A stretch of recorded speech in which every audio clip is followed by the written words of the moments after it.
தோழமை சொந்தங்களுக்கு பணிவான வணக்கங்கள். அன்புடன் KVS.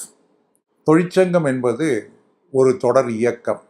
தொழிலாளர்கள் என்பவர்கள் இருக்கக்கூடிய எந்த உலகத்திலும் நிச்சயமாக இந்த தொழிற்சங்கத்தினுடைய பங்களிப்பு என்பது அவசியம் இருக்கும், அவசியம் இருக்க வேண்டும். பலருடைய நலனை பாதுகாப்பதற்காக அனைத்து துறைகளிலும் அனைத்து பிரிவுகளிலும் ஊழியரை பாதுகாக்க அமைக்கப்பட்டு இருப்பதுதான் இந்த தொழிற்சங்க அமைப்புகளாகும். மன்னர் காலம் தொட்டு இந்த நாள் வரை உழைப்பவர்களை சுரண்டுகின்ற கூட்டம் என்பது ஒரு தொடர்ச்சியான ஒரு அத்தியாயமாக இருக்கிறதே தவிர அதிலே பெரிய வேறுபாடுகள் இல்லை. பல்வேறு தொழிற்சங்க சட்டங்கள் வந்த இந்த பின்னணியிலே ஓரளவிற்கு பாதுகாப்பு இருந்தாலும் கூட இன்னும் தொழிலாளர் வர்க்கம் என்பது சுரண்டலை சந்தித்து கொண்டிருக்கக்கூடிய ஒரு வர்க்கமாகவே இருக்கிறது என்பதுதான் ஒரு யதார்த்தமான சூழ்நிலை. இந்த தொழிற்சங்கம் என்றால் என்ன? இந்த தொழிற்சங்கம் என்று வரக்கூடிய நேரத்திலே அதனுடைய முக்கியமான நோக்கம் என்பது என்னவாக இருக்க முடியும்? முக்கியமான நோக்கம் என்பது ஒரே வரியிலே சொல்லப்போனால் ஒரு தொழிலாளருடைய உரிமையை அவருடைய நலனை பாதுகாப்பதற்காக இருக்கக்கூடியதுதான் தொழிற்சங்கம் என்று ஒற்றை வரியிலே நம்மால் சொல்ல முடியும். நிர்வாகத்துடன் மிகச் சிறப்பாக ஒரு பேச்சுவார்த்தை நடத்தி அந்த பேச்சுவார்த்தையின் மூலமாக அந்த பிரச்சனைகளை தீர்வு காண்பதற்கு அல்லது தொழிலாளர்களுக்கு நலன்களை ஏற்படுத்துவதற்காக அதனுடைய முக்கியமான அடுத்த நோக்கமாக இருக்க முடியும்.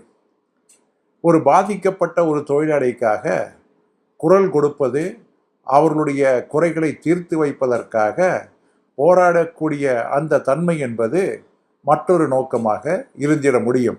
ஒரு தொழிற்சங்கம் என்பது அதை சார்ந்திருக்கக்கூடிய அந்த தொழிலாளர்களுக்கு ஒரு தொடர்ச்சியான ஒரு எஜுகேட்டிவாக அவர்களுக்கு கற்பிக்க வேண்டியவைகளை எல்லாம் ஒரு கற்பித்தல், அதே போன்று தொடர்ச்சியான பயிற்சி, அவர்களுடைய சேம நலன்கள் பற்றி பல்வேறு விஷயங்களை எடுத்துரைத்து அவர்கள் தங்களை பாதுகாத்து கொள்வதற்காக அவர்கள் தங்களை காத்துக்கொள்வதற்கான பல்வேறு விதமான உத்திகளை கையாள வேண்டியது ஒரு முக்கியமான நோக்கமாக நம்மால் இருக்க முடியும்.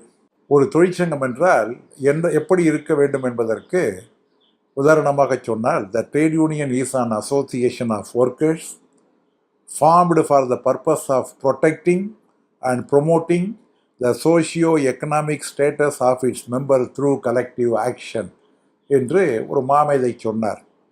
அதாவது ஒரு தொழிற்சங்கம் என்பது ஒரு அமைப்பு. அது தொழிலாளர்களால் அமைக்கக்கூடிய அந்த அமைப்பானது தொழிலாளர்களுடைய உரிமையை பாதுகாப்பதற்காக, அவர்களுடைய சமூக பொருளாதார அடிப்படைகளை அவர்களை உயர்த்துவதற்காக, ஒரு கலெக்டிவ் பார்கெனிங் என்று சொல்லக்கூடிய கூட்டு பேர சக்தியினை பெருக்குவதற்காக, அந்த உறுப்பினர்களுடைய நலன்களை பாதுகாப்பதற்காக இருக்கக்கூடிய அமைப்பு தான் தொழிற்சங்கம் என்று சொன்னார்கள். இந்த தொழிற்சங்கத்திலே ஒரு சேவையாற்றுவது கூட நமக்கு கிடைத்திருக்கக்கூடிய பாக்கியம் என்று நான் பலமுறை சொல்லியிருக்கிறேன். It is a unique privilege for a very few to suffer for the cause of many. பல பேர் நன்றாக இருக்க வேண்டும் என்றால் ஒரு சிலர் கண்டிப்பாக தியாகம் செய்ய வேண்டும். அந்த தியாகத்திற்கு விலை மதிப்பு இருக்கிறதா என்றால் அதற்கு விலை மதிப்பு என்பது என்றுமே கிடையாது. மற்றவர்கள் துன்பப்படக்கூடியவர்களை ஒரு மகிழ்ச்சி கடலில் ஆழ்த்தக்கூடிய நேரத்திலே அவர்களுடைய மகிழ்ச்சியை பார்த்து ஆனந்தப்படுபவன் தான் உண்மையான ஒரு தொழிற்சங்கவாதியாக இருக்க முடியும். அதுதான் தொழிற்சங்கத்தினுடைய இலக்கணமாக இருக்க முடியும். ஆக object of the trade union என்று சொன்னால் முக்கியமாக ஒரு தொழிலாளருடைய நலனை ஒரு முன்னிறுத்தி அதற்கான கூட்டுபேர சக்தியை உருவாக்கி அவர்கள் பாதிக்கப்படக்கூடிய நேரத்திலே பாதுகாப்பளித்து அவர்களுக்கு தேவையான அனைத்து விதமான ஒரு பயிற்சிகளையும் அளித்து அவர்களை தயார்படுத்துவது தான் ஒரு முக்கியமான ஒரு ஆப்ஜெக்டாக இருக்க முடியும். அடுத்ததாக தொழிற்சங்கம் என்றால் அதனுடைய கன்செப்ட், அதாவது அதனுடைய கொள்கை என்று பார்த்தோமாயானால் ஒரு தொழிலாளருடைய நலனை பாதுகாப்பதற்காக, அதுவும் எதற்கு எதிராக ஒரு டிஸ்கிரிமினேஷன் வரக்கூடிய நேரத்திலே, ஒரு வேறுபாடு எழக்கூடிய நேரத்திலே, அல்லது அன்ஃபேர் லேபர் பிராக்டிஸ் என்று சொல்லுவோமே, ஒரு தொழிலாளர்களை ஒரு இரண்டாக தரம் பிரித்து பார்க்கக்கூடிய அது போன்ற நேரங்களிலே எல்லாம் அந்த ஊழியரை பாதுகாக்கக்கூடிய அந்த பொறுப்பு என்பது தொழிற்சங்கத்தினுடைய ஒரு கொள்கையாக இருக்க வேண்டும். ஒரு தொழிலாளியினுடைய அவருடைய நலன்கள், அவருடைய உடல் நலம், அவருடைய ஒரு மறுமலர்ச்சிக்கான அவருடைய ரெக்ரியேஷனுக்காக இருக்கக்கூடிய அந்த நேரங்கள், அதற்கான நேர இடைவெளிகள், அவருடைய பணியிடத்திலே அவருக்கு முழுமையான ஒரு மகிழ்ச்சி தரக்கூடிய அளவிற்கு அந்த செயல்பாடுகள் எல்லாம் அமையக்கூடிய அளவிற்கு ஒரு தொழிற்சங்கத்தினுடைய ஒரு கன்செப்ட் என்பது அமைய வேண்டும். தொழிற்சங்கத்தினுடைய போராட்டம் என்பது ஏதோ ஒரு போராட்டத்துடன் ஓய்வடைந்து முடியும் என்று நிச்சயமாக கருத முடியாது. ட்ரேட் யூனியன் ஸ்ட்ரகிள்ஸ் என்பது ஒரு தொடர்ந்த போராட்டங்கள். It is a continuous process for the improvement on its workers. தொழிலாளர் நலனுக்காக தொடர்ந்து நடத்தப்படைய போராட்டங்கள் தான் தொழிற்சங்கத்தினுடைய போராட்டங்கள். இந்த போராட்டத்தின் மூலமாக இந்த பலனை பெற்றுவிட்டோம், இனி எதிர்காலத்திலே போராட்டம் என்பது தேவையில்லை என்று நிச்சயமாக எந்த தொழிற்சங்கவாதியாலும் நினைக்க முடியாது. ஏனென்றால் மீண்டும் மீண்டும் பிரச்சனைகள் வருவதும், அந்த பிரச்சனைகளுக்காக போராடி கொண்டிருப்பதும், அந்த பிரச்சனைகளை தீர்வு காண வேண்டியதும் ஒரு தொழிற்சங்கத்தினுடைய கடமையாக இருக்க முடியும். அதே போன்று ஒரு தொழிற்சங்க அமைப்பு என்பது ஒரு ஜனநாயக ரீதியிலே செயல்படக்கூடிய ஒரு அமைப்பாக இருக்க வேண்டும். ஒரு ஜனநாயகத்தின் மூலமாகத்தான் ஒரு பவர் என்பதனுடைய உரிமை என்பதனுடைய ஒரு உச்சக மட்டத்தை நாம் எட்டிட முடியும் என்பதையும், ஒரு ஊழியருடைய கூட்டு பேரம்தான் இந்த தொழிற்சங்கத்தை காப்பாற்ற முடியும். அதற்காக ஜனநாயக ஒரு பண்பாடு, ஜனநாயக செயல்பாடு என்பது தொழிற்சங்கத்திலே அவசியம் என்பதும் இவைகள் தான் ஒரு தொழிற்சங்கத்தினுடைய கன்செப்டாக இருக்க முடியும். சரி, ஒரு தொழிற்சங்கத்தினுடைய தேவை என்ன?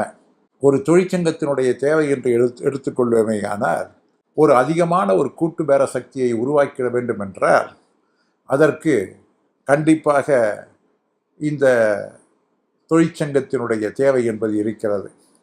நம்முடைய இலாக்காவிலே பார்ப்போமே, அஞ்சல் ஊழியரும் இடி ஊழியரும் இணைந்து போராடக்கூடிய நேரத்திலே நம்மால் சாதிக்க முடியாதவைகள் எதுவும் கிடையாது.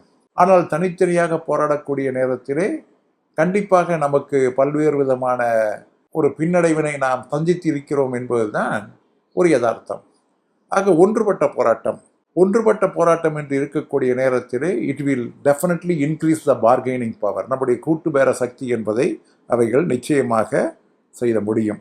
அடுத்ததாக என்ன தேவை என்று பார்த்தால், மினிமைஸ் த டிஸ்கிரிமினேஷன். இந்த டிஸ்கிரிமினேஷன் என்று சொல்லக்கூடிய அந்த வேறுபாடுகளை கண்டிப்பாக அந்த இடைவெளி என்பதை குறைத்திட வேண்டும். அந்த இடைவெளியை எப்பொழுது குறைக்கிறதோ அப்பொழுதுதான் அந்த தொழிற்சங்கத்தினுடைய முக்கியமான ஒரு தேவையானது நிறைவேற்றுவதாக எண்ண முடியும். அதே போன்று சென்ஸ் ஆஃப் செக்யூரிட்டி, ஊழியர் மத்தியிலே நமக்கு பாதுகாப்பு இருக்கிறது என்கின்ற உணர்வை ஏற்படுத்துவதாக இந்த தொழிற்சங்கங்கள் என்பது செயல்பட வேண்டும். இந்த தொழிற்சங்கத்தை நம்பி இந்த தொழிற்சங்கம் சொல்லி இருக்கிறது, ஆகவே நான் செய்கிறேன் என்கின்ற அடிப்படையிலே செயல்படக்கூடிய அளவிற்கு அந்த தொழிற்சங்கத்தினுடைய பங்களிப்பு என்பது கண்டிப்பாக இருக்க வேண்டும். சென்ஸ் ஆஃப் பார்ட்டிசிபேஷன், அதாவது கண்டிப்பாக ஒவ்வொரு ஊழியரும் தங்களுடைய பங்களிப்பினை தொழிற்சங்கத்திற்கு தரக்கூடிய அளவிற்கு நம்முடைய செயல்பாடு இருக்க வேண்டும். அறப்படி சுர சதகம் என்கின்ற நூலிலே, தனக்கு வெகுபுத்தி உண்டாயினும் தம்புத்தி வேறொருவர் கேட்க வேண்டும், தான் அதிக சூரனே ஆயினும் தலசேகரங்கள் வேண்டும் என்று சொல்வார்கள். தனக்கு வெகு புத்தி இருந்தாலும் மற்றவர்கள் தன்னுடைய புத்தியை கேட்கக்கூடிய அளவிற்கு வேண்டும். தலசேகரங்கள் 1000 படைபலன்கள் இருந்தாலும் கூட அதை பயன்படுத்தக்கூடிய அந்த ஆற்றல் என்பது இருக்க வேண்டும். இந்த அடிப்படையிலே ஒரு தொழிற்சங்கம் என்பது அனைவரையும் உள்ளடக்கி அனைவருடைய கருத்துக்களையும் உள்வாங்கி அவ்வாறு சொல்லக்கூடிய நேரத்திலே இந்த தொழிற்சங்கத்தினுடைய செயல்பாடு என்பது மிகச் சிறந்த அளவிற்கு இருக்கும். த பார்ட்டிசிபேஷன் ஆஃப் ஒர்க்கர்ஸ் என்பது தொழிற்சங்கத்திலே அனைத்து உறுப்பினர்களும் ஒரு பார்ட்டிசிபேட் செய்யக்கூடிய அளவிற்கு அந்த பங்களிப்பு என்பது இருக்க வேண்டும்.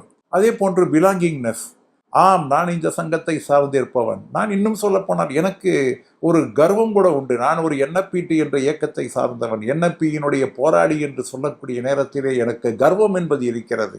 அந்த சென்ஸ் ஆஃப் பிலாங்கிங்னஸ், நான் இதை சார்ந்திருக்கக்கூடியவன், நான் என்எஃப்பியை சார்ந்திருக்கக்கூடியவன், நான் இந்த பேரவையை சார்ந்திருக்கக்கூடியவன், நான் இந்த கொள்கையை சார்ந்திருக்கக்கூடியவன் என்று அறிவிக்கக்கூடிய நேரத்திலே நிச்சயமாக அதற்கென்றும் ஒரு தனி மரியாதை, அதற்கென்றும் ஒரு தனி திருப்தி என்பது இருக்கிறது.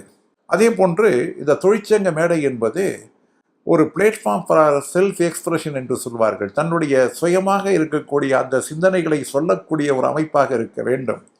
ஊழியருடைய கருத்துக்களை சொல்லக்கூடிய அளவிற்கு அங்கே ஜனநாயகம் தேவை. ஜனநாயகம் இல்லை என்றால் நிச்சயமாக அங்கே தொழிற்சங்கத்தினுடைய அந்த பணி என்பது மிக சிறப்பாக இருக்காது.